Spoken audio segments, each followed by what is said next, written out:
Paltrocast. Dillon, Molly, Oliver, a pleasure to be speaking with all of you today. I really appreciate you taking the time. And I'll first throw it to Molly, and we'll make it a two-parter. We'll say, how are you? And is there still coffee or tea in front of you? Or is this towards the end of the day? Because, okay, there you go. There's tea. There's tea. And I'm great. Thank you for asking. It's a Monday. And it's as good as a Monday can be. And yes, tea is still involved at 4:30. That's good to hear. And the follow-up to that, a very loaded question here, but Everyone Else Burns is an excellent show. I said it, not you. When did you find out, hey, this is also going to be on the CW? Oh my gosh, that's a great question. It was earlier this year. Jax, I work for Jax Media, and Jax is part of Imagine Entertainment, and we partnered with Universal International in London on this amazing show. And Universal were involved really early on, and they were responsible for selling to the CW earlier in the year. So I actually couldn't tell you the exact date, but I think around spring, maybe. That's fantastic, because most of the great shows over there do not land on American television. For some reason, they don't see the potential. Luckily, CW saw the potential, and here we are. Now, Oliver, same thing at you. How are you? Is there coffee or tea in front of you? And when did you find out, hey, the C11 CW is going to be showing this wonderful program? Did you have to wait until Molly told you, or you saw a memo, or... Yeah, no, I'm doing okay. I had to make an executive decision on whether to have a coffee at 4 p.m. Apparently, caffeine takes 8 hours to leave your bloodstream, so I made a very mature decision not to. So any kind of low energy, or if I don't give my all, that'll be why. Yeah. Molly, I'm sure, in a Machiavellian way, withheld that information from us until the opportune moment. I'm pretty sure we found out immediately, and we were so thrilled because I have, a smattering of American friends who are like, I've watched supercuts of your show from what I can glean on YouTube, and it'll be nice to finally have some context for what that was. Got it.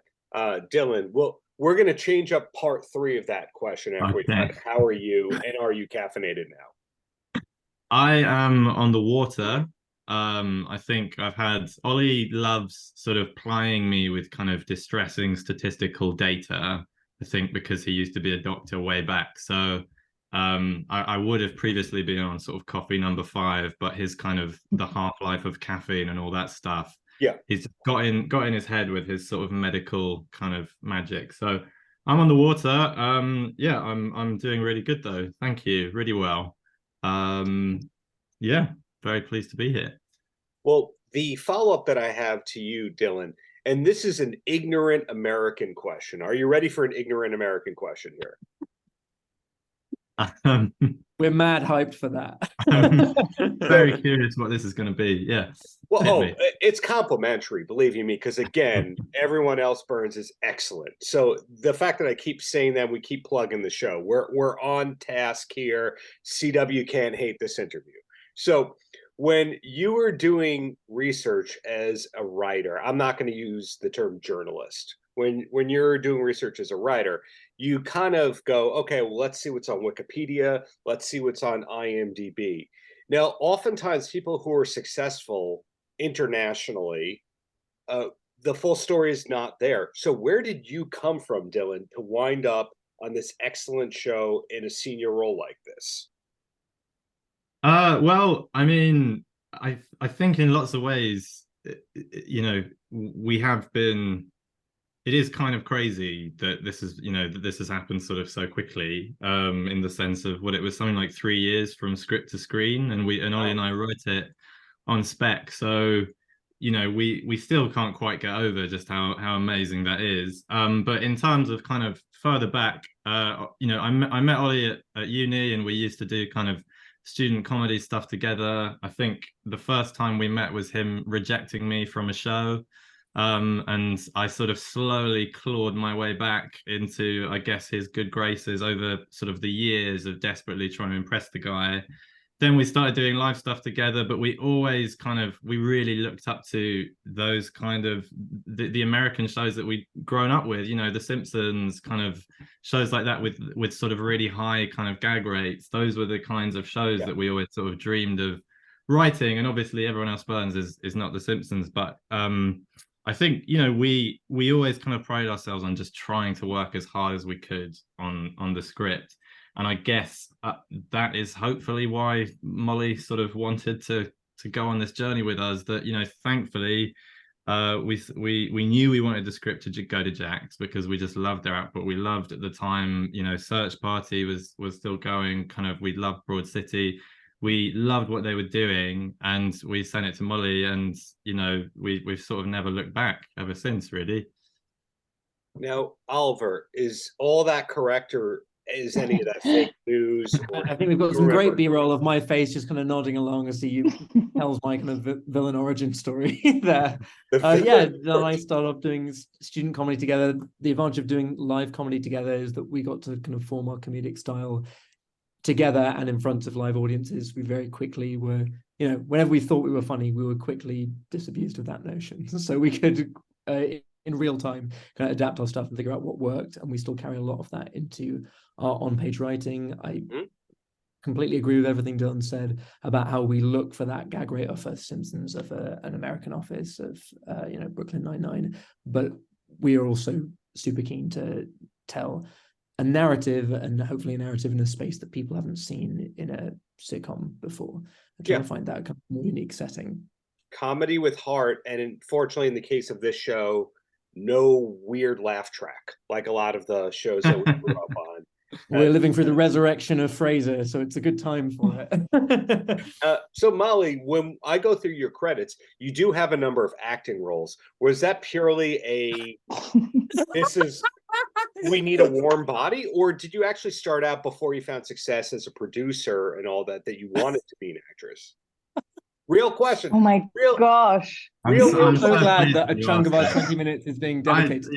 I want to know the answers to this. I'm really pleased. This is not sliding. I mean, look, one of the movies that you were seen in, About Time, I can't ever turn that movie off, and I cry a lot. So I admit that I cry when I watch About Time every single time. So and probably my appearance in it, because I appear about 20 times in that film, but you got to watch it a few times. But there's no consistency to my character or the fact that I am a character in that film. I'm very much a background artist who just reappears over and over again. But there was no offense meant with that question, because sometimes you find that some of the top showrunners, producers, directors, etc., they have the acting credits, and just because, oh, someone didn't show up, we need to put them there. And other times they find out that that's really all they wanted to do, and the production success, it was an accident. Yeah, it was very much a conscious decision to move into production, but I did want to be an actor for a really long time. Dillon, you must know this, I'm sure, and I'm still bitter at the fact that I don't appear in season 1 of Everyone Else Burns. Well, you very maturely said, I'm not going to have a cameo this season, and then towards the end of the process you were like, oh. And, you know, spoiler alert, we the beginnings of the cameo in season 2 are being created as we speak, so you know. But yeah, I did. I wanted to be an actor. I went to drama school, and my first job out of drama school was assisting a director, and it was through that process that I discovered I was quite interested in what happened behind the camera, and being in front of the camera made me quite sad. So the shift into producing and working with amazing writers like Dillon and Ollie was way more appealing. But I love a cameo, so yeah, just okay, whenever I can. Season 2, which we're not breaking any embargoes on. We're not saying there is a season 2. We're hoping there's a season 2, and we're hoping that Molly is on camera for that. Okay, fair. We gotta hope. So another ignorant American question: is the UK series identical to what we see in the American version, or are there alternate scenes or alternate cuts or alternate music, anything like that? I think that's for you, right? Sorry, no, Molly, please take that question. But, no, I mean, I don't know how interesting this is in terms of, I think there is a different version, mainly because of timing. And I think there's perhaps, a re-edit for the American audience, but, hopefully you won't notice there's nothing too drastically different. It's just some little trims. There's a little streamlining, editing down, and then I have commented to one another that in some ways our style, at least with regards to gag rate, can be more like the style of an American sitcom, for example. We really enjoyed the American cut of the trailer, so yeah, we think it's going to have an excellent life in the States. Same music though, and I asked that because some of my favorite shows ever, the home video version of it, they couldn't clear all the stuff from the original TV version.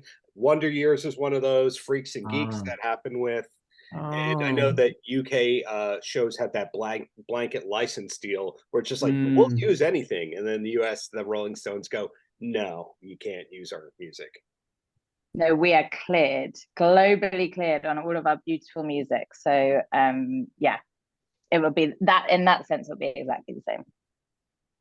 So work in the room here again. We're here to talk about Everyone Else Burns, but TV shelf life in terms of how long something it takes to make it versus how creative people are always creating on a daily basis. Are we allowed to know what's next from anybody, or do we just have to wait because Everyone Else Burns is so new and so fresh, and that's entirely the focus? We'll throw that to you, Molly, first. Sorry, in terms of what's next for Dillon and Ollie, or for Jax?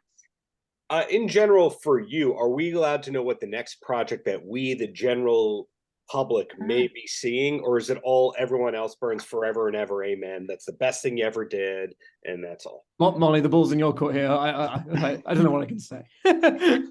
So I mean, look, what I'll say is this: Everyone Else Burns is a huge priority, and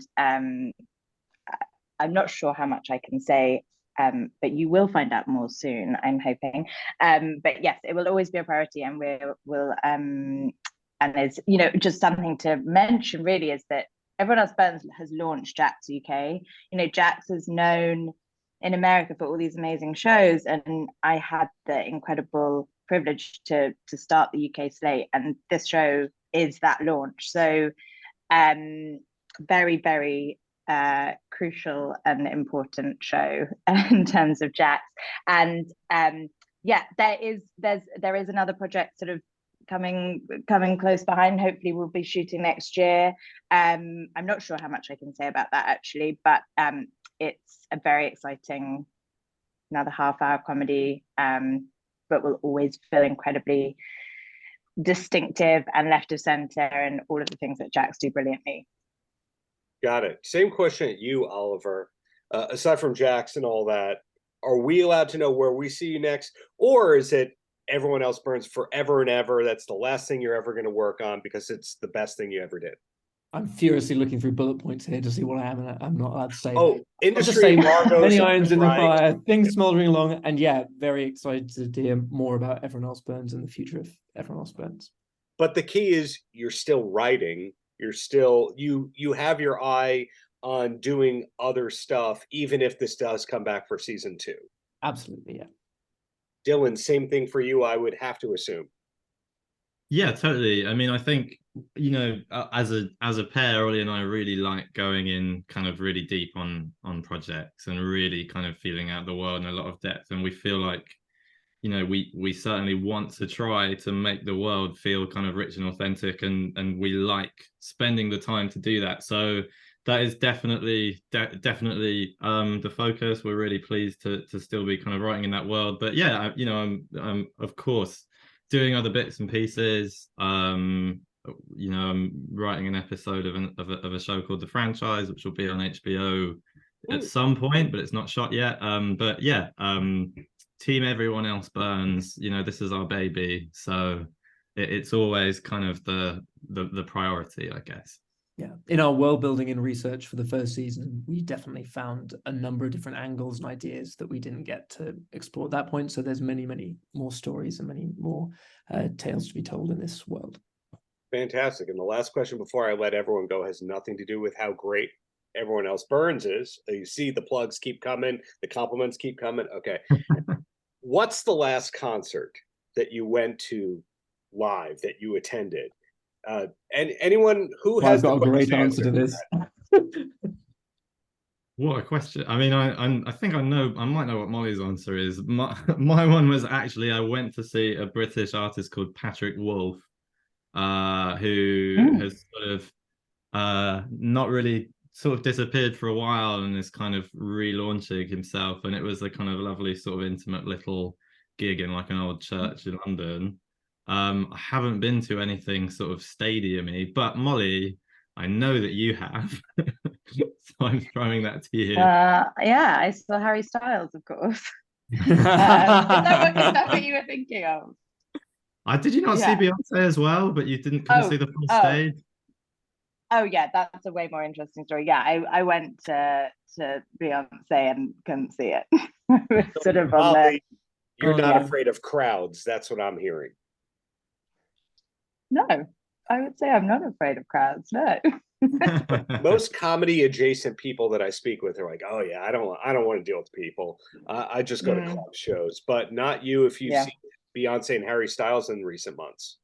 Yeah, I went for it. I went, and I just wait till I get to the Eras tour. I'm going to be there, and So if it's in a stadium, Molly will go. That's what we're learning right here. And Oliver, you have the last word here. Yeah, I went to see a symphonic metal band called Nightwish. They're kind of like a mixture of like operatic vocals and then harrowing screaming. Do you know Nightwish? Yeah, I've interviewed. Let's just stay on the line after this, then we can chat.